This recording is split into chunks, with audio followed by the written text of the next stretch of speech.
China's brutal crackdown on Christians, the abduction of Pastor Ezra Jin. For those in a hurry, here's a 100-word summary of the topic.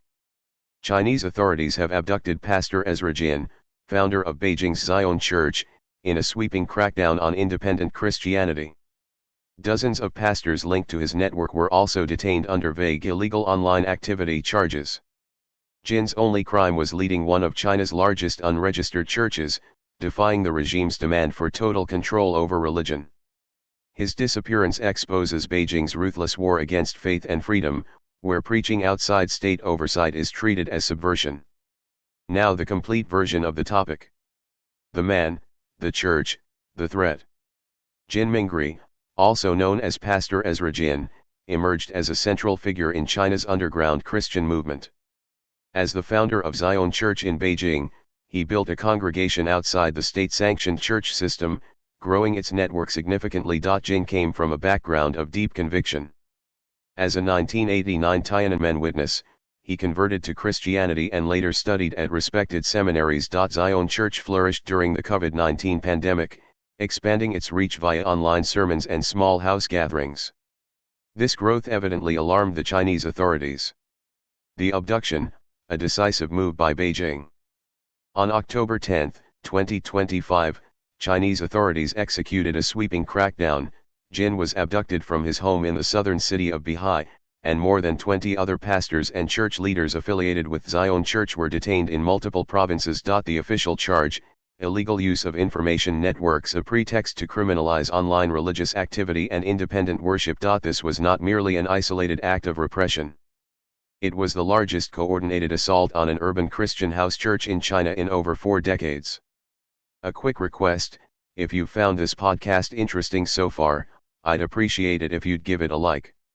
You'd also be doing us a huge favor if you subscribe to this YouTube channel. Thank you. The brutality of the act, what it reveals about the regime. This was not just a law enforcement action. It was a display of unchecked power and total disregard for personal freedom. Jin remains detained under opaque conditions. Lawyers are reportedly barred from meeting him. His health, including diabetes, is deteriorating, and his detention is shrouded in secrecy. The charges are vague, the process hidden, the targets religious believers simply practicing their faith. That is the brutal face of this abduction. A pastor is taken from his home, his rights stripped away, his church silenced. When a government holds you because you refuse to surrender your faith, you're not in a legal case, you're in a war against your very identity. And China is the aggressor. Conclusion: faith, freedom, and the fight against tyranny. The abduction of Pastor Ezra Jin is not just one man's tragedy. It is the clearest example yet that in China today Christian faith can be treated as a crime, independent worship as treason, and the worshipper as the enemy. China has shown you that when people gather outside state control even for prayer, they are marked for destruction. We must stand with Ezra Jin, with the thousands of believers in the Zion Church, and with every person around the world whose conscience demands the right to worship freely. Sources: Reuters. China detains dozens of underground church pastors in crackdown, October 13, 2025. The Wall Street Journal. China detains prominent underground pastor, complicating ties with U.S., October 2025. Le Monde. A crackdown targets one of China's main underground churches, October 15, 2025. U.S. Congress. Senate Resolution 463 condemning the detention of Pastor Ezra Jin and Zion Church members.